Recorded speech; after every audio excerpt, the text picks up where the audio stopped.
So hopefully this is going to be a really quick video. I was tagged in the TTC Tag yesterday by She, Me, and Baby Makes 3. I love their name. It's so cute. I couldn't think of any cute names for my channel at all. So I just used my basic ass name. You know, just Regina Teller. Or Teller. It's one of them. I don't know what it is, but I need a channel name, y'all.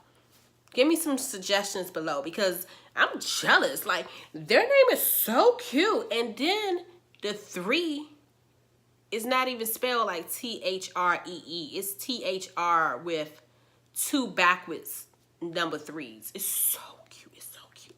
Well, anyway, I hope I wrote down all of the questions. I think I missed 2.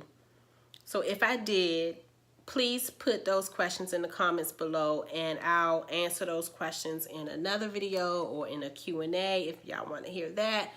Whatever. Question 1. Name and age of you and your spouse. I'm Regina. I'm 37 years old. I'm a Pisces from Washington, D.C. And I'm a Cowboys fan. Hey, girl, hey.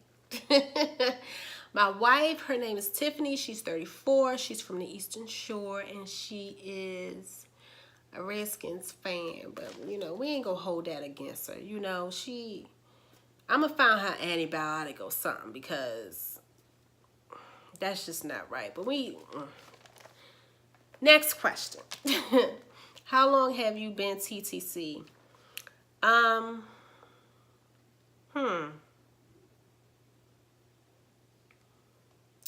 Well, in 2007, that's when I was initially told that it was going to be difficult for me to have more kids.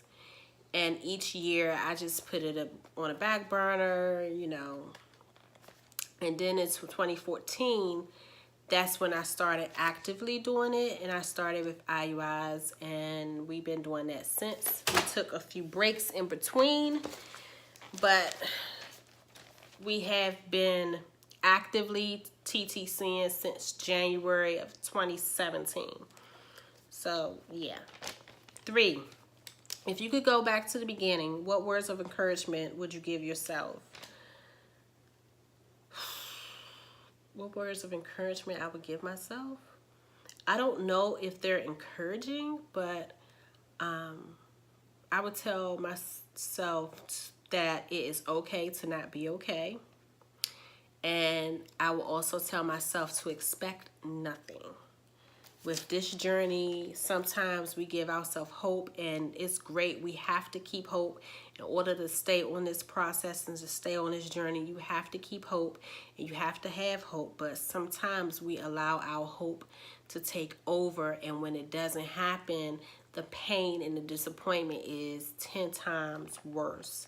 So that's what I would tell myself. 4, are there any known obstacles? At the moment, yes. As I stated in previous videos, I only have 1 tube. And after doing IVF for a year, I had to do a HSG where they discovered that scar tissue from the surgery to remove my left tube had started to grow onto my right tube. And that needs to be removed. I also have a cyst in there that needs to be removed, and they believe my tube is leaking, and if it is leaking, I won't be able to conceive at all, so my journey will be over. If it's not leaking, then girl, they just go clean up in there, move them scars and them cysts, girl, and I'm gonna be right on this TTC train again until it happens. But I won't have the answer to that until after they open me up next month. So yeah. The next 2 questions. 1 is, how many sticks do you pee on during the cycle, your OBK? And how many times during the cycle do you ask someone if they can see the second line? Well, for me, this didn't apply for my protocol. I did IVF, and I don't know if it's because of my doctor. I didn't use any type of OPKs or none of that during my cycle. With IVF is a little different from IUI. With IVF, you have to be on birth control for a month, and then after that month, then you'll start your injections. And while you're in the injection process, you have to go to the doctor every other day. And usually in the morning. So every other morning, you are going to the doctor. They checking estrogen levels. They checking the size of your eggs to see if the medicine is helping them grow. They do sonograms. They take blood every other day. So it was no need for me to pee on a stick to check OPKs or anything like that, because they did all of that once I went. So yeah, that's that. Next question. What is the earliest DPO? I don't even know what DPO mean. Oh, post-ovulation. Listen, when it came to that, I have no idea, because again, with IVF, the protocol is so different. And maybe I'll do a video on like my IVF protocol and how it went and what my doctors had me do, but I never had like tracked ovulation and things like that. And tracking ovulation would be a little difficult for me anyway, because I only have one tube. And yeah, so the next question is natural or medicated birth. This is a trick question, y'all. This is a trick question, because if my wife and I are blessed enough, let's pray on it. Please keep us in your prayers. Cross your fingers, cross your toes. If we are blessed enough to be able to have more, I ain't even gonna say more kids. I'm 37. One more kid. Let's just say one. Let's put that one in the universe. I've always said I wanted a home birth. I watched so many home videos. It's so beautiful, and I love the idea of being at home because it's more comfortable. I'm comfortable in our home. You know, you have your midwife being there for you. As long as you're okay, as long as the baby is okay, you are good. After you deliver, you can get cleaned up. You back in your bed. You in your bed. You chilling with your baby at home. I love that. And just home births in general with the birthing pool and everything. It's just, you know, it's kind of like, I don't know, it's emotional. It's more intimate than the hospital.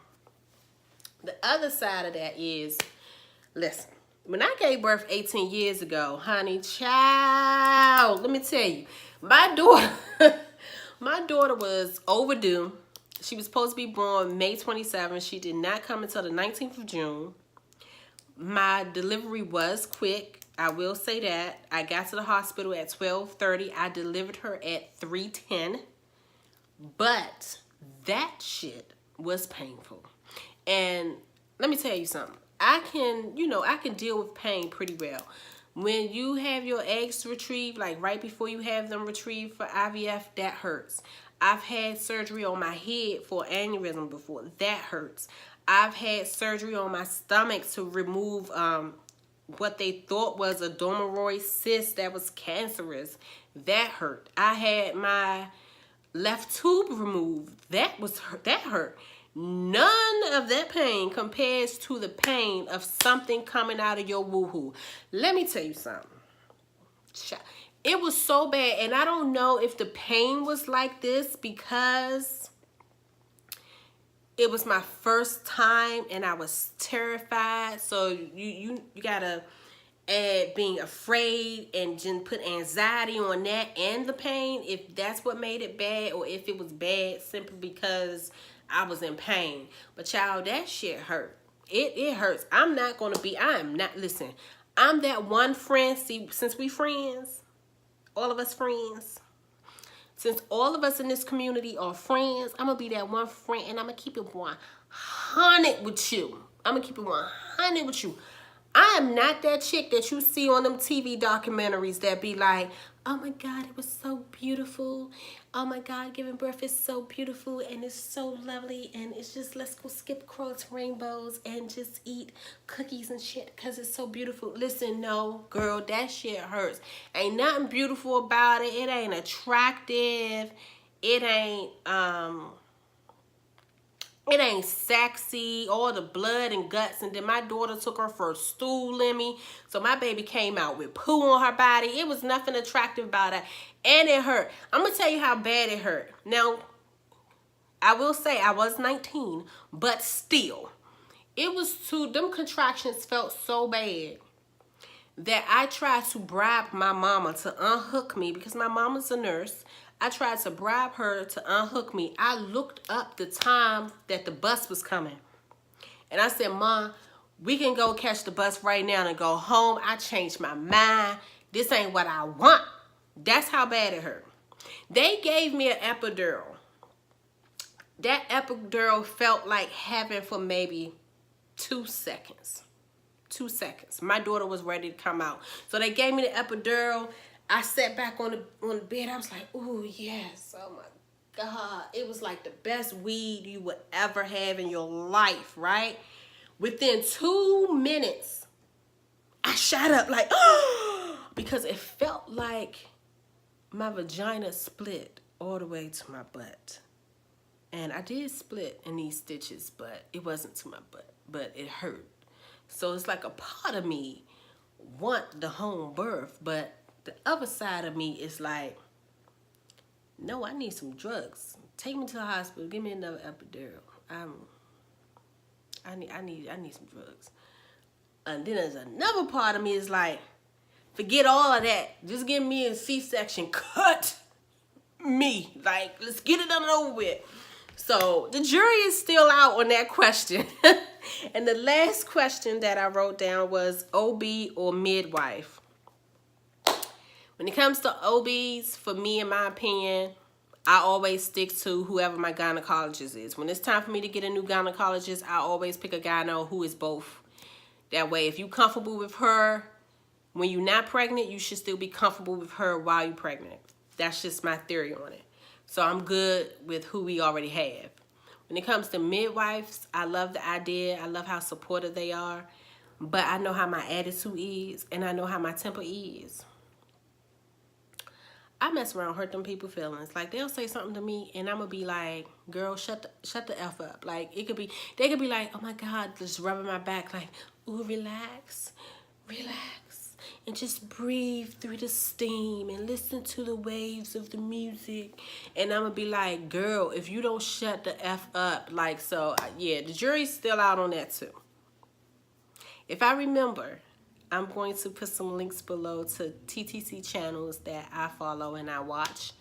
And after you watch this video, watch theirs and subscribe. Bye.